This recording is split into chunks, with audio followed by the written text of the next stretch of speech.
Keşke ben gitseydim ya. Şimdi burada konuşulacak meseleler değil bunlar.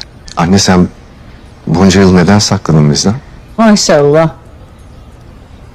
Dağ gibi olmuşsun. Cemal'e benziyorsun. Boyun, posun, duruşun aynı baban gibi. Televizyondan gördüğüm rahmetli oradan biliyorum.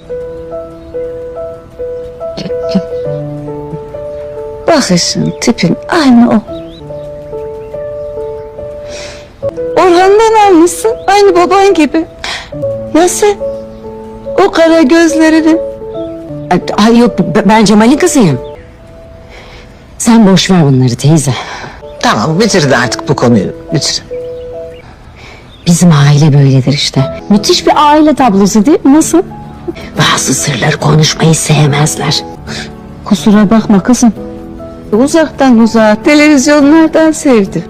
Ben böyle dışarıda bırakılmış kedi yavrusu gibi. Canım benim. Gel. Gel biraz seveyim, yüzüne dokunayım. Gelsene, gel teyzene, gel. Gel canım benim, gel. Gel. Oh. Oh.